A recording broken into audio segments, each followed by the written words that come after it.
time to introduce in front of you. I am saying like that, the one of the famous speaker, excellent speaker from our Eudoxia forum, and he is none other than our Professor Anthony Kanu, sir. Sir already joined us, and sir is from the Nigeria Tansian University, and he is one of the motivator, and we will get the personality like our Professor Kanu sir in our IAP program, because he is one of the best mentor, whatever we think. That sir is also the global secretary of our religious forum, that is our society. We have to tell 50 members of the society, and we have the mentors, the global leader with us. So please welcome our excellent speaker, and for today, that is our Professor Anthony Kanu sir to this platform, and we will learn method, methodology, research. All faculty members will really enjoy Professor Kanu sir's session. So very good evening from India, sir.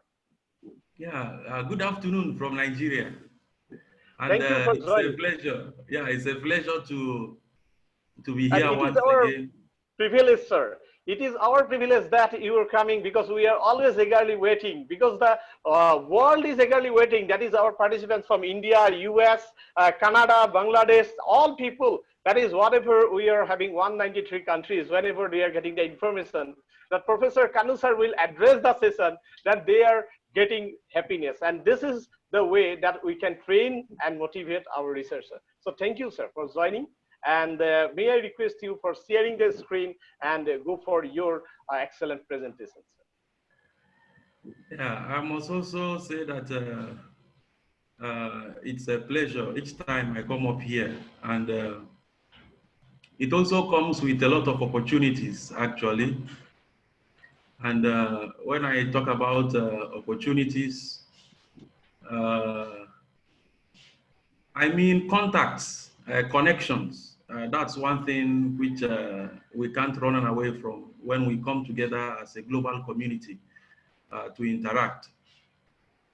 I like the idea of researcherpreneur, something like that, which I've heard over and over again. And it adds a lot of value to what we are doing. And I have received quite a lot of invitations from different parts of the world as a result of my presentations on the Eudoxia platform. So I would like to say that I have gained a lot from it in terms of the rewards of globalization, coming to meet people from different worlds, different continents, and it's quite interesting. So once again, thank you very much to Eudoxia platform. I think I have made a lot of gains from it. I'll be making my presentations today on research problem and literature review. Yes. And I have made some kind of, I have broken it into two. And the reason why I did that is because I would like to make them or present them as two different presentations, but within the same 1 hour. So I will be a little bit fast without going into some kind of nitty-gritties. So my first presentation is research problem. And why this presentation is very necessary is because of the important place it occupies in the entire process of research. There is a research because there is a research problem. If there is no research problem, there cannot be a research. So I would like to say that the research problem is at the heart of research. And to explain how or the place which research problem occupies in the entire process of research or the structure of research, I would like to outline the mode of presentation, the stages or the points that will be outlined as we go on. The first will be an introduction, and then the next is the conceptualizations of research problem. So The next screen is actually dark here. It is not appearing. You can reshare the screen. Then I think that the PPT will appear. okay. Yeah, yes, sir. So the next will be the purpose of the research, and when we are done with the purpose of the research, then we go down to conclusion, and then we move to the next research issue, which is literature review. So we also discuss the sources of research problem. this is just to acquaint us with the basic parts or structures of a research problem. First of all, a research problem is a statement that has got to do with the area of concern, a condition that needs to be improved. This is actually what is articulated when it comes to research problem. You articulate in a clear statement or in a short paragraph or in 2 paragraphs or so, depending on the considerations or your own context. You will try to articulate in a very comprehensive manner what you are moving to address in your research. It focuses on the difficulty to be eliminated. Because when we engage in research, it is because there is a problem. There is a difficulty, there is a challenge that needs to be eliminated. And so it should be able to capture that difficulty that requires your attention, that difficulty that requires to be eliminated. It's also about attending to a troubling question that exists. It can be in scholarly literature, in theory, or in practice. And when we talk about in theory or in practice, we mean it could be something that exists within an academic environment. It could also be something that exists outside an academic environment in the area of practice that requires some kind of attention. And so your research problem articulates this problem. It articulates this condition. It articulates this difficulty. It articulates this troubling question so that you're able to attend to it. So there are times your research problem is posed in terms of a question. There are times when it is not a question. It all depends on the researcher himself, the style that the researcher wants to adopt. You can decide to put it in form of a question. You can decide to put it outside the form of a question. It can be in the form of a statement. So it does not show the state of affairs. Now, when we say that it does not show the state of affairs, it is because the background of the problem or the background of the study already speaks of the state of affairs, the general state of affairs. And so it is just like the form of a cone. What your research problem does is, as you come from the background of the study and then you get to the end, at that end you articulate, you tie together all you have been trying to say, the different states of affairs that you have been trying to express at the level of the background of the problem. You now bring it together so that at the point of the statement of the problem, the person who reads from the background of the study, once he gets to the statement of the problem, he says, wow, this is exactly where we are going to. So your statement of the problem should be able to capture and help the researcher, not just you as a researcher, but any other person who will be researching, building on your own work in the future to see how he develops his own. He should be able to know where you are going to from the research problem. So there are conceptualizations of research problem.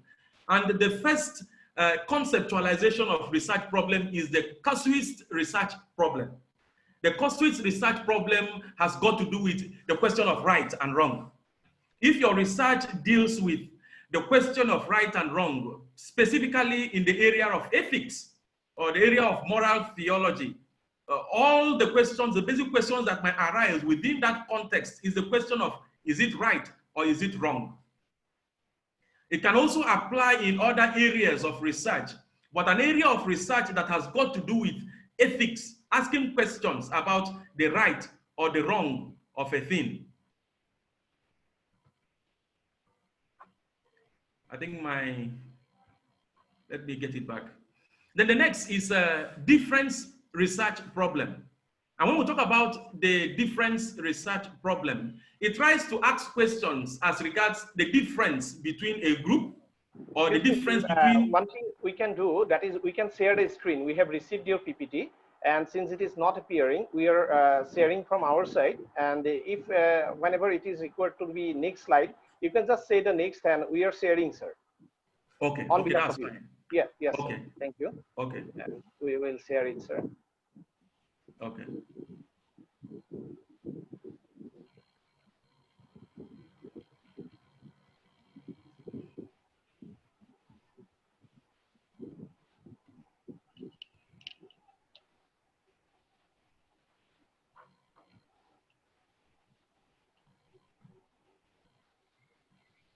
Yes, sir. We have shared the first slide, and it is appearing. Okay. Yeah, outline is there. Okay, you shared a literature review, but you can go ahead while I take it off from my own system here. I was talking about the conceptualizations of research problem. The conceptualizations of research problem actually helps you to understand the kind of structure or the kind of pattern of your own research problem. And I made reference to the Clausewitz research problem, which focuses on the questions of right or wrong. You can ask a question, your research problem will border on the use of a particular drug during our search for vaccine for COVID-19, or the pattern of testing of the research of the drug that has been gotten. Is it right or wrong? You can bring in the question of consent or the question of lack of consent, not just consent, but the quality of the consent that has been gotten before that kind of experimentation. So the Clausewitz research problem focuses on whether it is right or whether it is wrong. And then you have the difference research problem. And the difference research problem focuses on the question of if there is a difference between one or more or two groups or treatments. You can find if there is a difference between Indians and the Pakistanis or the Pakistanis. You find differences in terms of culture, differences in terms of religion, differences in all that. So it focuses on the differences between two groups or more within the context of your research. And there is the descriptive research problem. The descriptive research problem asks the question of what is the basis for this? What will be the outcome for this? What is the reason why this is happening? It kind of finds an explanation to an existing reality or an existing problem. There is also the relational research problem, which suggests a relationship of some sort between two or more variables to be investigated. What is the relationship between an Igbo person and a Yoruba person? What is the difference or the relationship between a Hausa person and a Yoruba person? So you try to find some kind of relationality. And so within this context, we begin to understand our own research problems. If someone has done research in the past within the context of these four conceptualizations of research problems, it is very easy for you to understand if your own research problem is causist, or if it is in terms of difference, descriptive, or if it is relational in character. The understanding of this helps a great deal in helping you to structure your research problem. There is also the purpose of a research problem. What is the purpose of a research problem? Because the importance of a research problem within the context of research, or actually lies within the context of its purpose. And the first purpose of a research problem is to introduce the reader to the importance of the topic being studied. Because if the problem is not pointed out, the importance of the study is not there. For the very reason that anyone who is engaging in a research should be able to engage in a research to solve a problem. And so at the point when a person states the problem, everyone gains an interest, because the identification of the problem within the context of a person's research helps the person to actually form or search for the solution, because until you find the problem, you cannot begin to seek for the solution. So that is the importance of a research problem. You can't have a research without a research problem. Then the next is it places the problem into a particular context.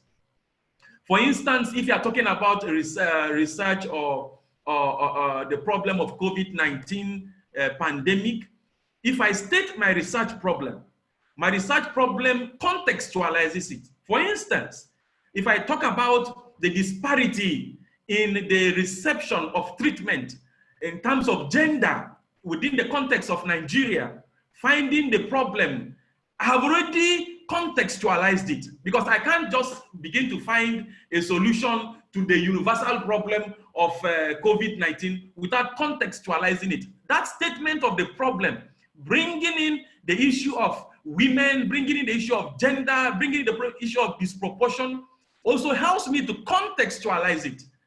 And so the person who is reading your research, once he reads the research problem, it helps him to download to some kind of a particular context. There is also the provision of the framework for reporting the results. Because actually, if you have a research problem, it shapes the structure of your research and gradually leads to the reporting of the results.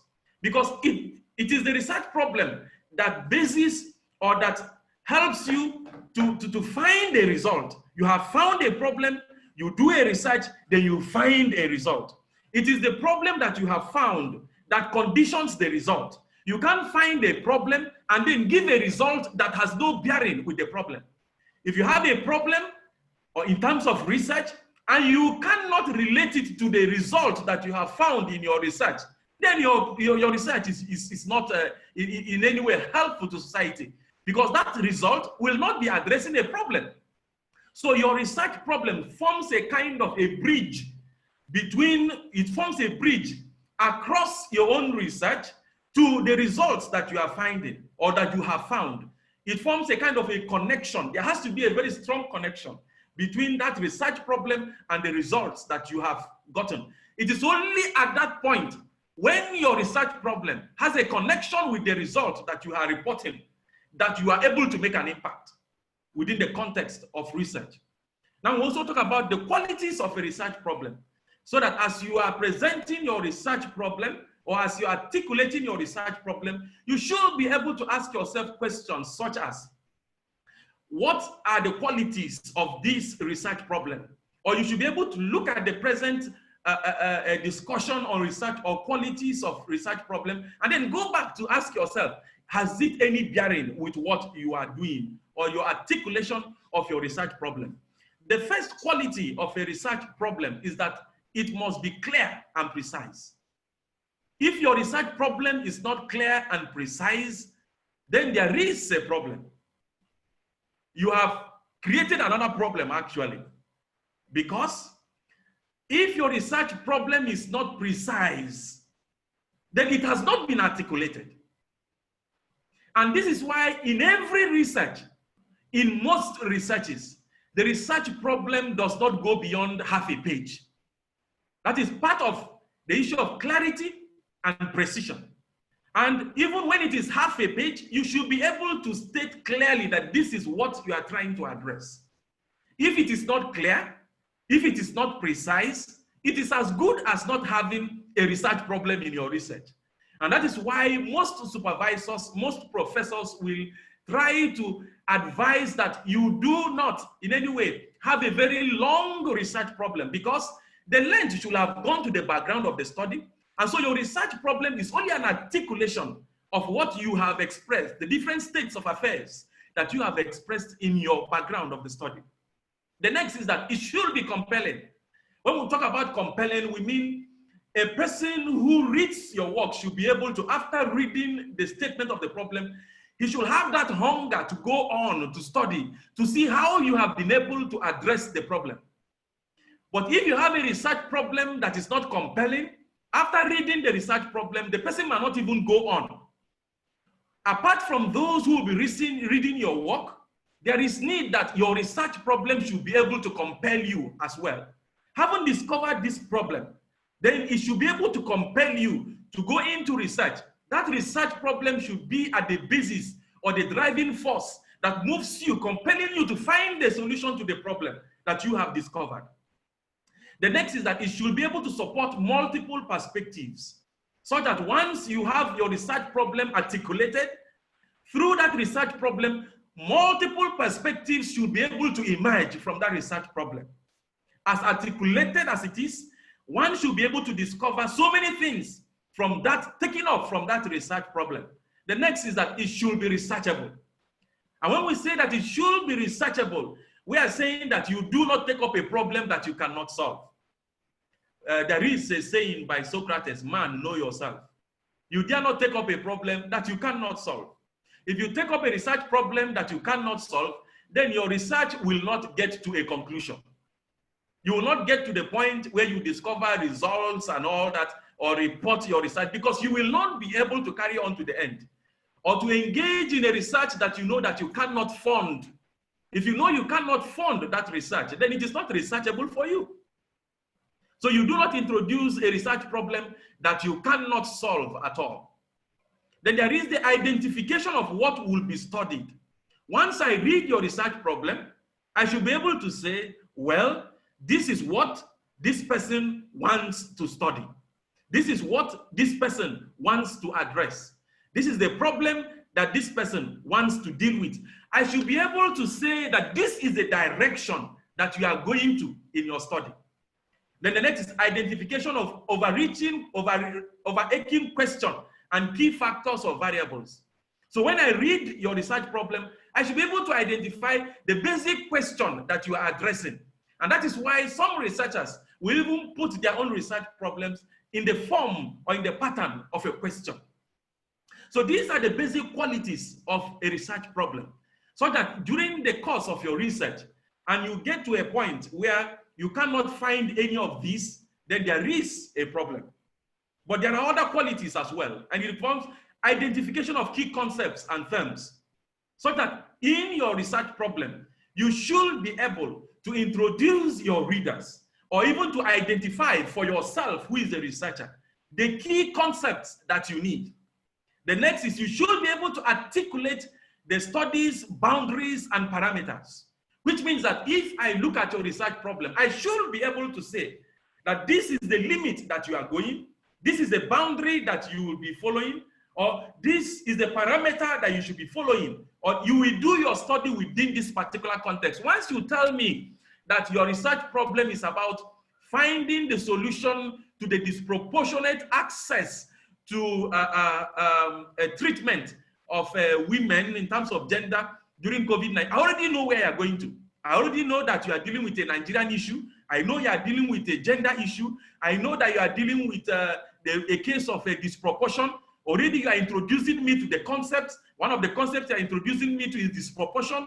You are introducing me to gender. You are introducing me to COVID-19. Already the concepts are coming to me. So this should be able to appear in your research problem. The next is the conveyance of the study's importance. If I have read your research problem and I cannot find how important the study is, then your research problem is not a research problem. Because the research problem should be able to say where you are going to and the problem that you are addressing. For instance, when we are talking about the issue of disproportionate access to health facilities during COVID-19 in terms of gender, the person already knows the importance of the study, because the importance of the study is to see how you are able to address a problem of gender, how you are able to help women to even find access to health facilities and all that. It speaks of the benefits and the justification for your study. And it does not have unnecessary jargons. That is why we mean your research problem should be articulated. You shouldn't be introducing jargons or concepts that are not necessary to impress anybody. That is not what the research problem is all about. It should be able to be articulate, and it should have these qualities that we have talked about. Moving beyond the qualities, we now go to the sources of research problems. If I want to do a research, how do I get the research problem? If I have a research which I'm doing, how do I get the research problem? The first is deductions from theories. You can get a theory, the theory of gravitational force, the theory of individuation, the theory of fallacy or logic in philosophy, and then you try to find out if there is a situation that will negate that theory. Already, there is a theory, but there is a context on ground. You try to use that context to test the theory, to see if that theory will prove right or if the theory will prove wrong. You find a lot of these in the area of the sciences. And the results will show whether the theory is right, or if the theory needs some kind of upgrade, or if the theory needs some kind of expansion, or if the theory needs some kind of development. That is what these deductions from theory helps in improving. When you find it, you see it's a problem, and you plunge into your research to see how you find the solution to it. The next is the interdisciplinary perspectives. When you have identified problems that forms the basis for a research study, it can come from an academic movement or scholarship originating in disciplines outside of your primary area of research. For instance, my primary area of research is African traditional religion and philosophy. But my PhD thesis or my PhD dissertation was on African bioethics. And you see, it's already an interdisciplinary perspective. I have read so much about African bioethics, about bioethics, international bioethics, Chinese bioethics, Indian bioethics, Asian bioethics. And then I bring in within the context, the structure of African traditional religion. Already it is an interdisciplinary study. And so from your studies from other areas or perspectives, you're able to bring in within your own particular area of research or particular area of specialization. And so it forms some kind of interdisciplinary perspective at the end of it. And then interviewing practitioners. You can discover a research problem when you interview those who are specialized in that area. For instance, if you want to do a research on physics, you don't go and meet an agricultural person, or you go and meet a farmer and begin to interview him. When you go and meet specialists, when you go and meet people who are specialized in that area, you now discover new ideas coming into your mind, new questions propping up, and these questions generate your research question or research problem. And so you go back and articulate it. So you can get your research problem from interviewing people who are specialized in that area. And then personal experience. Your personal experience during this period of COVID-19 can be a source of your research problem. Something that you have discovered, something that you have observed, something that you have seen, something that you yourself as a person have been a victim of. I still go back to the issue of disproportionate access to health facilities during the COVID-19 pandemic. You can actually use it, take it from an experience as a female, or an experience of your mother, or an experience of your sister, to see how you now bring it into research as a research problem. In that case, your research or your personal experience has actually shaped your research problem. The next is relevant literature. And when we talk about relevant literature, we mean reading books around. The books that you read actually can be a great source of your research problem. So when you read about this, you read about this, you read about that, or even when you have read what I have said and you don't like what I have said. In fact, what I have said as a scholar within my own area or within the context of your reading in terms of literature review, it helps you to say, no, I want to do something different from what he has done. In that case, you build your work on what I have said and then lead that research to a higher level or to a different level. So when we talk about research problem, it is very fundamental because without a research problem, there cannot be a research. So the research problem shapes the structure of the research.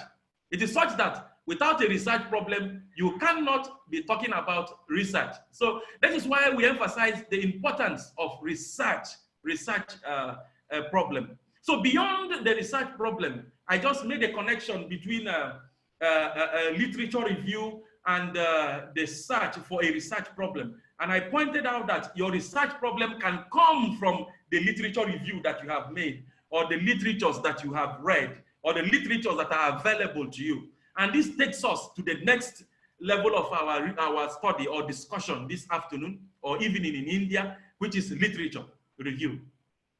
And so while discussing literature review, we shall talk about the prior considerations, the purpose of literature review, the types of literature review, and ways of organizing your literature review. And with that, we conclude.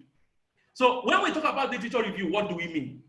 It is nothing but a survey of scholarly articles, books, and other sources relevant to particular issue, area of research or theory, and by doing so, providing a description, summary, and critical evaluation of these works, which means that the reading of these works around you, the reading of these different perspectives, does not in any way mean that it has become literature review. The literature review comes when you begin to describe, when you now begin to summarize, when you now begin to make a critical evaluation of this, then you are reviewing the literature.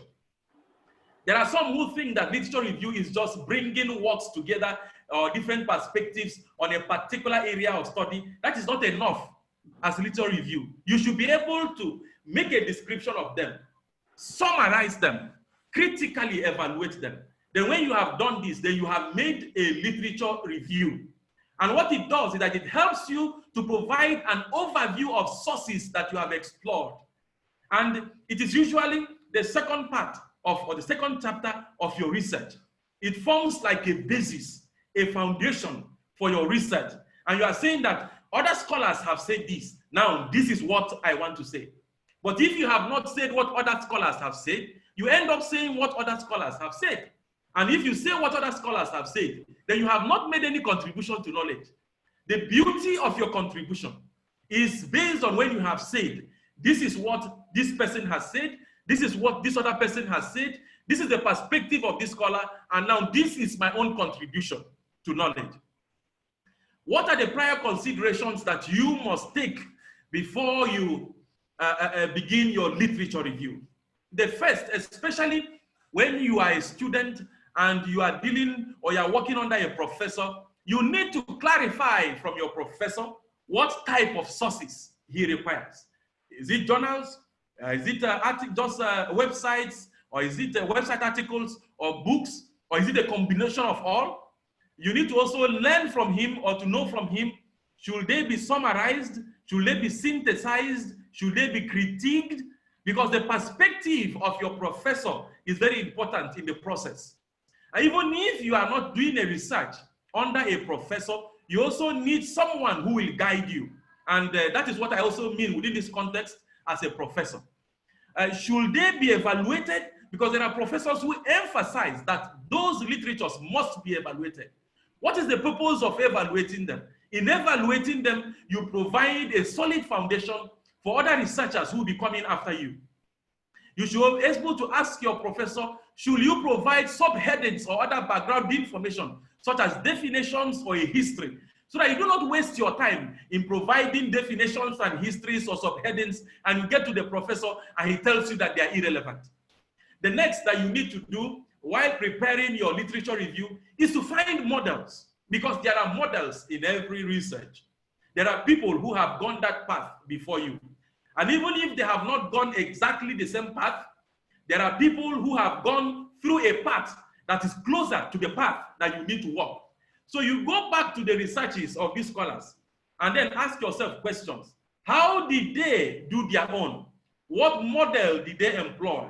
If you are able to see this galaxy of models, it helps you to shape your own model as well. So your own model should spring from an understanding of previous models. Then the next is narrow the topic. The narrower your topic, the easier it will be to review literature. If you have a topic that has got to do with more than 5 issues at the same time, which literature are you going to review? Are you going to review the literature on 1, or the literature on 2, or the literature on 3, or 4, or 5? So it makes it very difficult for you, and that is why it is very important to narrow the topic.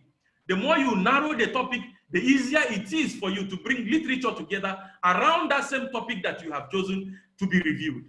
Then the next is consider whether your sources are correct. This is because there are scholars or there are professors who emphasize that you cannot, like for instance, in the university where I teach, you cannot do literature review for a work that is in 1959. If you are doing your literature review, it should be within works that are between 2010 or 2015 and 2020. So you should be able to consider whether your sources are current if you are dealing with that particular context, even though it all depends on the area of study. There are areas of study that do not place some kind of restrictions on where you begin the reviewing of your literature. You can begin as far back as 1950. It's not an issue. But whatever is the case, literature review should be correct, in the sense that even if you have started your literature review from 2000 or from 1950, you should be able to say something which scholars have said in 2020. So your literature review should be current in its presentation or in its expression. So what is the purpose of literature review? This is very important for us. Because if we understand the purpose of literature review, then it is easier for us to engage in it. The first is that it helps us to place each work in the context of its contribution to the understanding of the research problem being studied. That is what the literature review does. It helps you to situate your own contribution, because it helps you to know what other people have said. It helps you to discover the gap, and then you contextualize your own contribution. Then it helps you to describe the relationship of each work to the other under consideration. What do I mean? If you have studied the works of other scholars from 2000 to 2015 or 2015 to 2020, it helps you to discover the network, the relationship, which you should be able to express in your evaluation of every literature that you are looking at. You should be able to connect what this person has said in 2015 to what this person is saying in 2016, what the other person is saying in 2017, what the other person is saying in 2018, 2019, 2020, and the different contexts that shapes their different perspectives.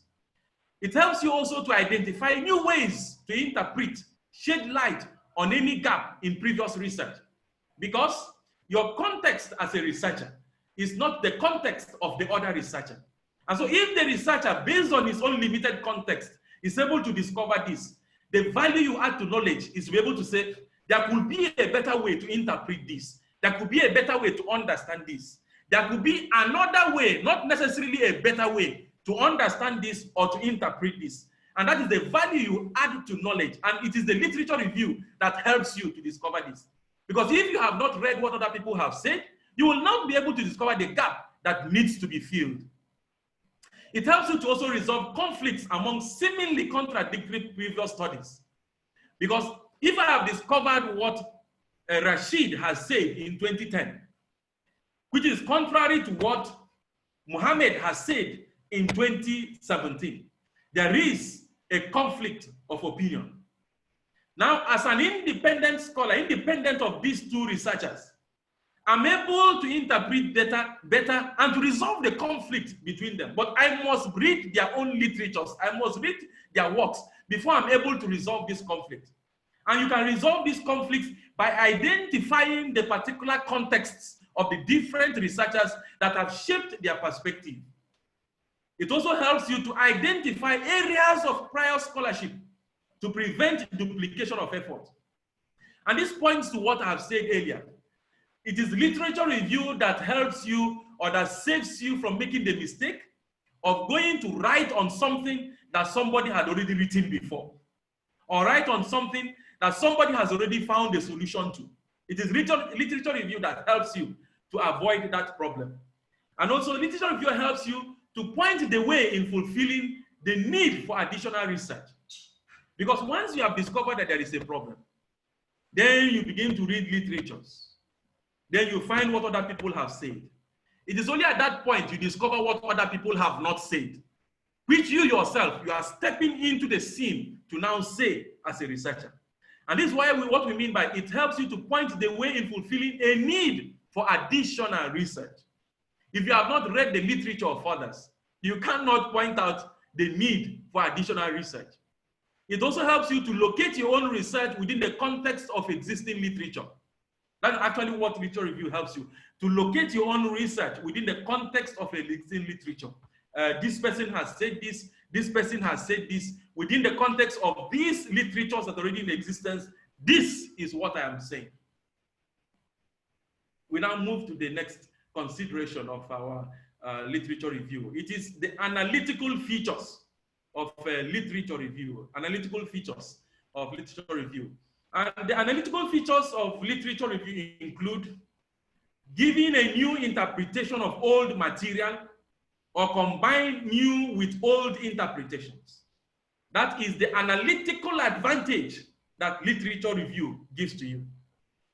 How does it give you that advantage? It gives you that advantage because it brings you into contact with old materials. It gives you the advantage of being able to combine more than one material.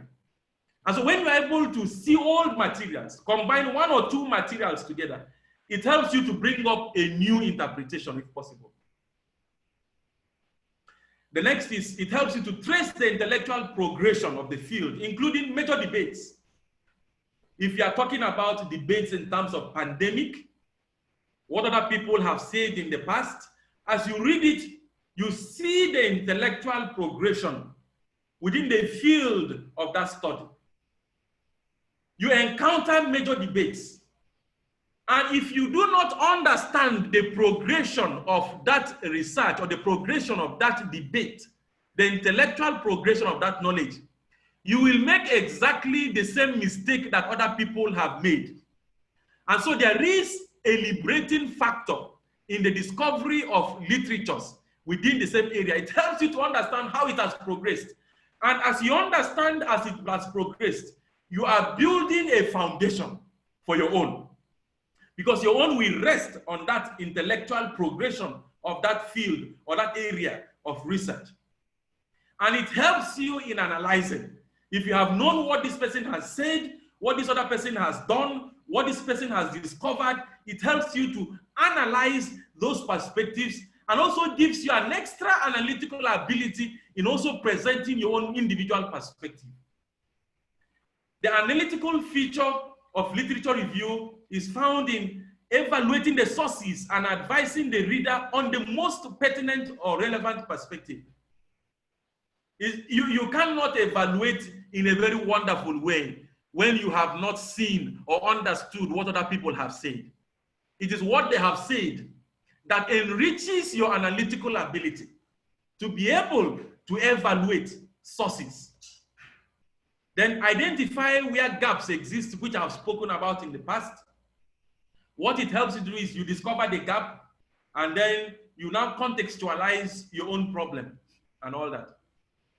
In organizing your literature review, it is very important because if you do not know how to organize your literature review, then there will be a very serious issue. The organization of your literature review is actually what helps in the context of even your supervisor or the professor or whoever is looking at your own work to say that this is systematic. Your organization of the literature review gives some kind of scientific and systematic basis to your research. And so what are the considerations here? How do you organize your literature review? One of the ways of organizing your literature review is to follow a chronology of events, how it has happened over time. Chronology of how it happened.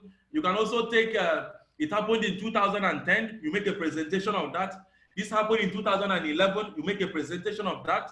You had this happen in 2015, you make a presentation on that. And you make your presentation step by step, according to chronology, the events, how they happened, the particular time and year when they happened. Or you can also choose to present them according to the particular point of publication. Then you can also make your presentation not just according to the time when the event happened, but the year it was published. That is what I mean by publication, a chronology of publication, because it can happen this year, but published in 2020. Or it can happen in 2015, but published in 2020. And so you can make a presentation in terms of chronology when the discovery was made, not when it was published. You can make your presentation, however, based on the time it was published.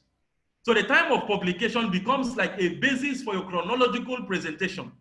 And it forms part of your evaluation and analysis that you are able to point out that although it was this event took place in 2015, but it was published in 2018. You can also make your presentation of literature review in terms of conceptual categories in a thematic manner. You bring different perspectives that relate in spite of the differences in chronology of events, in time, in spite of the differences in years of publication. You can bring this perspective together because they enjoy the same, or they live under the same umbrella, or the same, they have the same conceptual category. Because if you are dealing with a particular issue, in terms of chronology, you can say 2010, 2011, 2015. But when you talk about being thematic, if what happened in 2010 is related to the same event in 2015 and 2020, it comes together under the same theme. You can also organize your literature review in terms of methodology. What was the method that was employed by this researcher? And so a person can have his research in 2011 published. A person can have his own in 2015. Another could have his own in 2017. But during the course of your literature review, you discover that that of 2011 goes with the same methodology with that of 2017. In your organization of your literature, you bring the event of 2011 and connect it to the event of 2017 and bring it together under the same discussion. You can bring that of 2015 and connect it to the same methodology used in 2020 and bring them together during the course of your research, the presentation of your literature. And so there are different methods of presenting your literature review. And as I've pointed out, it can be based on chronos of events, the chronological following of events. It can be on the year of publication, order of publication. It can be on the conceptual categories, that kind of relationship in terms of concept. It can be on the basis of the methods employed by different researchers. There are also different types of literature review, and I would like us to consider that before we bring our research or our discussion to an end. Your literature review could be argumentative in the sense that you focus on examining selected literatures for the purpose of supporting or refuting an argument. For instance, if I say that I have discovered or somebody has discovered a drug on COVID-19, another person says that the drug is not correct, and I want to, I'm arguing that this drug is not correct. I go, or this vaccine is not effective. I go and get the literature that supports the argument based on my research problem that this is not effective. At that point, your literature review is argumentative.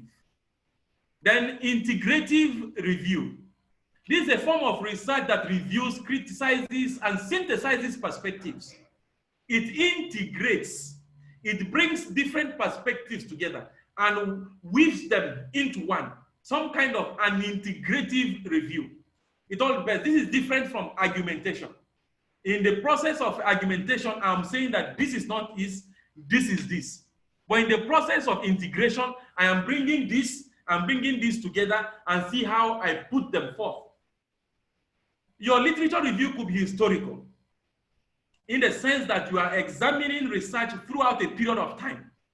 For instance, if you are studying the missionary impact in India from 2010 to 2020, or from, if you say missionaries, of course, we should be talking about 1904 to 1950 or 1960, you should be able to present it in such a way that it is historical, presenting the perspectives of scholars on the works of these missionaries from 1905 to 20, from 1905 to 1950. So you present some kind of historical review. Kanu said this in 1905. Mohammed said this in 1920. Abbas said this in 1935. Usman said this in 1940. And this one said this in 1950. We are presenting a historical perspective, historical review of literatures within that context. And so this kind of review of literature is called historical review. Then the next is systematic. It is systematic because it involves an overview of existing evidence pertinent to a clearly formulated research question. It uses pre-specified and standardized methods to identify and critically appraise relevant research and to collect, report, analyze data from studies that are concluded in the review. Typically, it focuses on a very specific empirical question, such as, to what extent does A contribute to B? Now, this is different from the argumentative, the integrative, and the historical types of literature review. At this point, we are following a method that is systematic, collecting of data, reporting of data based on a systematic method, approved systematic method. And we're asking specific questions like, to what extent does A contribute to B? And in responding to this question, we're actually following a specified research method to see how, or research way of a kind of reporting or analyzing to be able to collect, present, and report the data, or report our research. Then there is the theoretical review, which is about mainly examining theories. examining theories that have got to do with different kinds of phenomena, but within the context of your own research. You examine theoretical perspectives. And these theoretical perspectives are not just theories that will help you understand what has been done in the past, but will also form a basis for your own research. You have the methodological review. This kind of review does not focus on what the researcher has said, but on how it is said. So this is different from the argumentative, the integrative, and the historical methods of or types of literature review. At the methodological level, you are not asking the question of what has been said. You are considering how it has been said. And these constitutes the literatures within your literature review. Now we come to the end of our presentation, and I would like to say that literature review occupies a fundamental place in research for very obvious reasons, because it presents the current knowledge. It also unveils the theoretical and methodological contributions to a particular topic, which also helps you in shaping your research. I strongly believe that there cannot be a well-grounded research without literature review. And so at this point, I would like to say thank you to each and every one of you for listening. Thank you, and thank you.